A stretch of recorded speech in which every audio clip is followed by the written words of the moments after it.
Batang nagbebenta ng pugo sa kalsada, tumanggi sa libreng pagkain. Ang say kasi niya, take out na lang. Bakit kaya?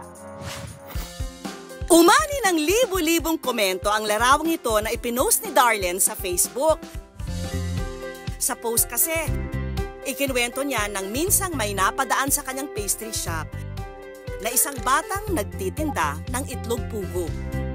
Nang inalok daw niya ito ng libreng pagkain, imbis na enjoyin, ang sabi ng bata, pwede po bang take out na lang? Kanino niya kaya ito dadalhin? Ang uploader ng viral photo, si Darlene, na may-ari ng pastry shop dito sa Batangas. Merong batang dumaan pero hindi ko pansin na may tinda siya. Binuksan niya na basta yung pinto, tapos pumasok siya. Tapos sabi ko, oh, bakit ikaw nagtitinda niyan? Asan mama mo? Doon na nag-start yung conversation namin. Naantig daw ang puso ni Darlene nang alokin niya ito ng pagkain pero tumanggi itong kainin. Ipapasalubong na lang daw niya ang ibinigay na pagkain.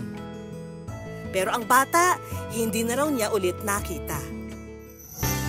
Ang good news! Naispata namin ang bata sa likod ng viral na post na naglalako ng paninda niyang itlog pugo.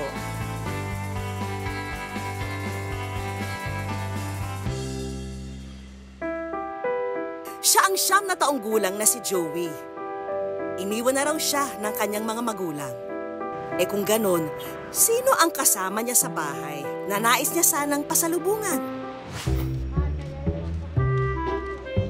Ibinebentang itlog pugo ni Joey, hindi raw basta inaangkat at direktang ibinebenta dahil hilaw niya itong binibili sa palengke. May pugo po kaya? Ha? Pugo. Pero, 380. May sukli kang 20. Wait lang.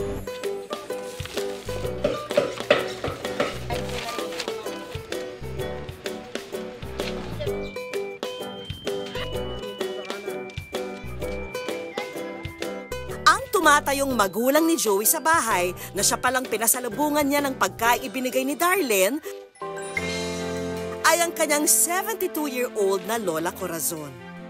Iniwanan nga siya dito ng kanyang ina. Wala pa siyang restro, ganyan. Sa pagtitinda niya, inipon ko ng inipin yung kanyang mga tape, ganyan. Sobra sa hanggang sa kinuha ko siya ng birth certificate. Yan, nag-kinder siya. 4 na buwang gulang pa lang daw si Joey nang iwan silang 5 magkakapatid ng kanilang magulang. Kaya si Lola Corazon ang tumayo nilang nanay. Sa ngayon, may kanya-kanyang pamilya na ang kapatid ni Joey at 2 na lang ang nasa poder ni Lola.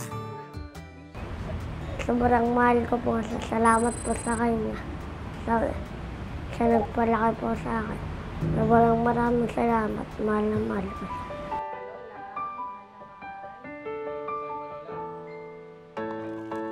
Ang pagluluto at pagbabalot ng itlog pugo, nagsisilbing bonding na ng maglola sa bahay. Bago magpandemya, si Lola Corazon daw talaga ang kumakayod sa pagtitinda ng mga ito.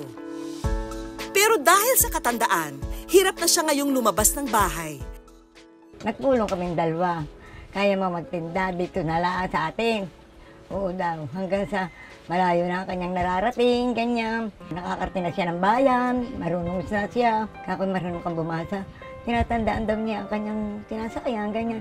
Hanggang sa marunong na siyang mamalingke bago pumasok. Siya pagkakagaling sa school, pagdating magtitinda. Dahil para pambaon niya bukas, ganyan, gamit sa school. Kapag walang pasok sa eskwela, buong araw nag-iikot si Joey sa bayan para makabenta. At nakapag-uuwi siya ng mahigit 500 piso. Sapat sa pang-araw-araw nilang gastos. Makapag-aaral, ganyan. Kung siya may course yung gusto, makakaya niya sa sarili niya dahil wala siyang magulang. Ang gano'n naman to? 20 pa. 20? Sige, 2. Pabili lang. Sige, 2.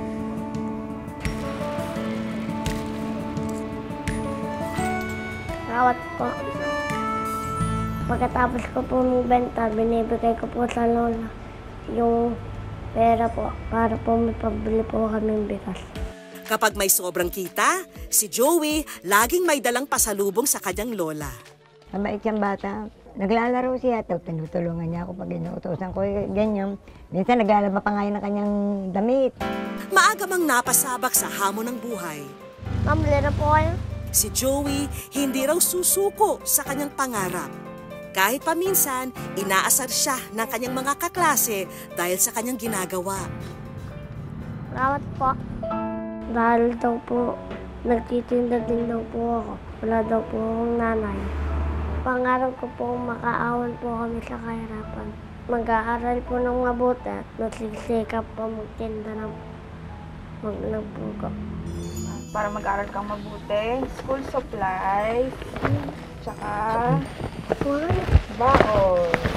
Para makatulong sa kanyang pag-aaral, may munting regalo ang Good News Team para kay Joey.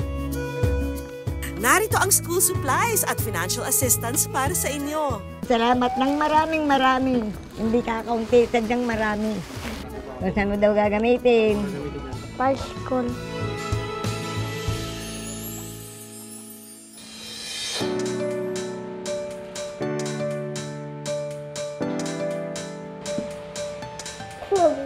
At bago kami magpaalam, may take-out din kaming cake para sa iyo at sa iyong lola.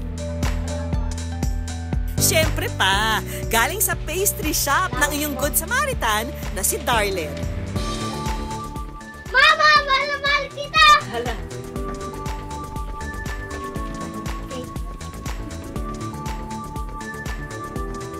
Ang pagmamahal ni Lola Corazon para kay Joey, wala raw kamatayan.